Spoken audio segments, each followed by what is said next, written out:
Next TS bypass ఆన్లైన్లో దరఖాస్తులు, ఆఫ్లైన్లో అనుమతులట. టీఎస్ బీపాస్లో సరైన పత్రాలు లేకున్నా పర్మిషన్లు, తిరిగి ఆన్లైన్లో నమోదు కాని ఫైళ్ళట, ఆఫ్లైన్లోనూ భద్రపరచకుండా మాయం చేసిరట. చూసుకోరే కథ ఎట్లుందో. ఎవరిది ఇదంతా? డ్రామారావుదే. పేరున్న రియల్ ఎస్టేట్ సంస్థలు, డెవలపర్ల బహుళ అంతస్తుల ఫైళ్లే అధికంగా ఉన్నాయట. మొత్తం రాజపుష్ప, మై హోము, వాడు ఫినిక్సు, లేదు ఇంకోడు సాహితీ, ఇట్లా ఇవన్నీ అన్ని అక్రమ అనుమతులే అన్న అభిప్రాయాలు.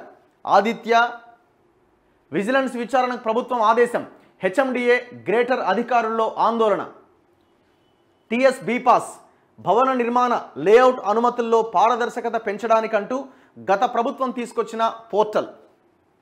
వీడు ఏ పోర్టల్ తెచ్చినా దాని వెనకాల దందానే. మొత్తం వాళ్ళ బినామీల చేతిలో పెట్టాలి. ఇలా దీంట్లో పెద్ద ఎత్తున అవినీతి జరిగింది. మీరు చూడండి, ఈ ప్రీలాంచ్ పేరుతోని రియల్ ఎస్టేట్ సంస్థలు ముంచింది కొన్ని వేల కోట్ల రూపాయలు. వాడు సాహితీ లక్ష్మీనారాయణ అంటోడు, కవిత బినామీ అంటారు. వానికైతే ఇంతవరకు వాని మీద చర్యలే లేవు. ఇప్పుడు ఈ గవర్నమెంట్ కూడా తీసుకోవట్లేదు. దాదాపు ఒక 10 నుంచి 20 వేల కోట్ల రూపాయలు సామాన్య జనం, ముఖ్యంగా అబోవ్ మిడిల్ క్లాస్, ఈ సాఫ్ట్వేర్ ఇంజనీర్లు వీళ్ళందరినీ నెట్టనిలున ముంచి పడేసిండు వాడు. దర్జాగా వాడు హైదరాబాద్లో తిరుగుతున్నాడు. ఫినిక్స్ ఏది ఇట్లా వేల మీద లెక్క పెట్టవచ్చు. వాడు ఎక్కడెక్కడ భూములు కబ్జా పెట్టిండు, ఏడేడు చెరువులు మింగిండని. ఏది ఒక్కటన్నా రికవరీ చేసిరా?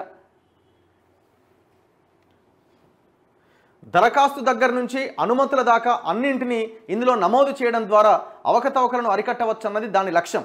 కానీ నిబంధనల ఉల్లంఘనకు అలవాటు పడిన కొందరు టీఎస్ బీపాస్ను బైపాస్ చేసి ఆఫ్లైన్లో అనుమతులు పొందిరట. ఆయా ఫైళ్లను అధికారులు ఆన్లైన్లో నమోదు చేయకుండా మాయం చేసిరట.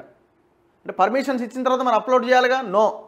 వందలాది దరఖాస్తులను, ప్రధానంగా బహుళ అంతస్తుల భవనాల దరఖాస్తులన్నింటినీ ఆఫ్లైన్లోకి మార్చేసి అనుమతులు ఇచ్చారనే ఆరోపణలు ఉన్నాయి.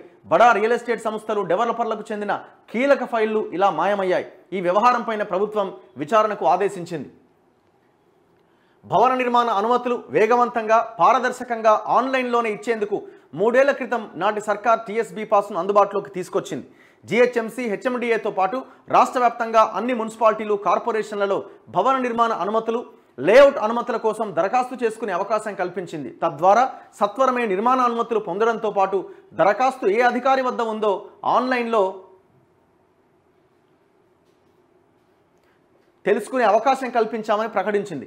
21 రోజుల్లో అనుమతులు వస్తాయని, ఏ అధికారి వద్దనైనా నిర్ణీత సమయాన్ని దాటి దరఖాస్తు ఆగిపోతే ఆ అధికారికి జరిమానా విధించేలా చట్టం రూపొందించామని వెల్లడించింది.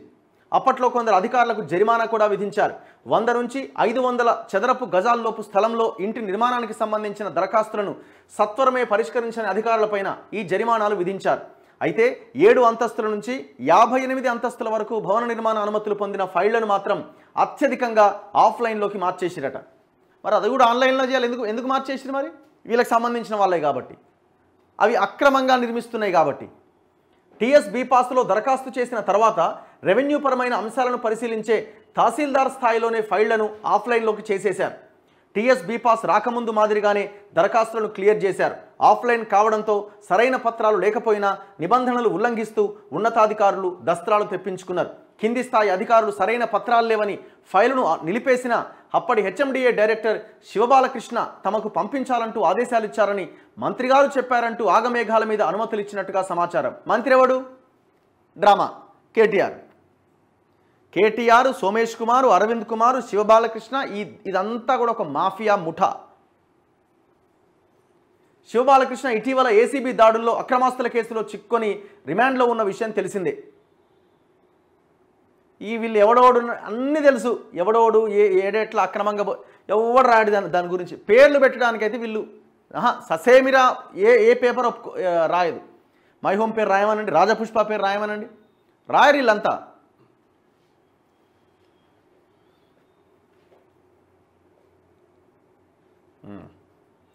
సంబంధిత ఫైళ్లను తాము అప్పట్లోనే డైరెక్టర్ శివబాలకృష్ణకు పంపించామని, ఆ తర్వాత సంబంధిత ఫైళ్లు తిరిగి వెనక్కి రాలేదని చెప్పినట్టు సమాచారం. ఐటీ కారిడార్లో భారీ ప్రాజెక్టులు చేపడుతున్న పలు సంస్థలు అనుమతులన్నీ ఆఫ్లైన్లోనే పొందినాయి. కానీ ఆయా సంస్థల ఫైళ్లు పునఃపరిశీలనకు మాత్రం హెచ్ఎండిఏలో దొరకడం లేదు. 111 జీవో పరిధిలోని వట్టినాగులపల్లికి సంబంధించిన ఫైళ్లు కూడా ఇలాగే మాయమైనట్టుగా తెలుస్తోంది. వట్టినాగులపల్లిలోని 100 నుంచి 200 ఎకరాల భూములను కన్జర్వేషన్ జోన్ నుంచి మల్టీపర్పస్ జోన్లోకి మార్చేందుకు ఎన్నికల ముందు ప్రభుత్వం ఆగమేఘాల మీద చేంజ్ ఆఫ్ ల్యాండ్ యూజ్ అనుమతులు ఇచ్చింది. ఈపీటీఆర్ఐ నివేదిక ఆధారంగా ఆ మార్పు చేసినట్లు ప్రభుత్వం ప్రకటించింది. కానీ ఈపీటీఆర్ఐ నివేదికను హెచ్ఎండిఏలోని ఏ ప్లానింగ్ అధికారి కూడా చూడలేదని సమాచారం. రాష్ట్ర ప్రభుత్వం నుంచి సంబంధిత ఫైళ్లు రావడంతో జీ హుజూర్ అంటూ కింది స్థాయి అధికారులు ఉన్నత స్థాయికి పంపించారు. సంబంధిత శాఖ మంత్రి ఆమోదంతో చేంజ్ ఆఫ్ ల్యాండ్ యూజ్ చేశారు. కానీ సంబంధిత ఫైళ్లు ఈపీటీఆర్ఐ నివేదికలన్నీ మాయమైనట్టుగా తెలుస్తోంది. దీనిపైన రాష్ట్ర ప్రభుత్వం విజిలెన్స్ విచారణకు ఆదేశించింది. ఇప్పుడు రాష్ట్ర ప్రభుత్వము రేవంత్ రెడ్డి సర్కారు ఈ 6 గ్యారంటీలు, ఇంకా రాష్ట్రంలో స్కూళ్ళు, హాస్పిటళ్ళు, మీరు ఇంకా అద్భుతంగా పరిపాలన చేసి ఇంకొక 5 సంవత్సరాలు మీ ప్రభుత్వాన్ని మళ్ళీ గెలవాలి అనుకుంటే ఈ భూముల మీద కనుక ఫోకస్ చేసి ఆ ఉన్న భూములను కనుక సమర్థవంతంగా ఈ ప్రజల కోసం ఉపయోగిస్తే అద్భుతాలు చేయొచ్చు. కానీ మీరు ఎంతవరకు చేస్తారన్నది ఈ ఎంక్వైరీలు చేసినామని ఇట్లా బ్యానర్ ఐటమ్లు ఇట్లా రాగానే ఆహా ఏదో చేస్తున్నారని అనగానే మళ్ళీ దాన్ని ఆ ఫైళ్ళను పక్కన పడేసి వాళ్ళతో డిస్కషన్స్ పెట్టి డీల్లు సెట్ చేసుకుంటే ఎవడేం చేయలేడు. ఎందుకంటే ప్రజలు చాలా చాలా నిశ్చితంగా గమనిస్తున్నారు. మీరు చూడండి, మీరు రైతు బంధు లేట్ చేసినా, రుణమాఫీ లేట్ చేసినా, 6 గ్యారంటీస్ కొంత నెమ్మదిగా ముందుకు తీసుకెళ్లే ప్రయత్నం మీరు చేస్తున్నా ఎవ్వరు మిమ్మల్ని అడగట్లే, గమనిస్తున్నారు.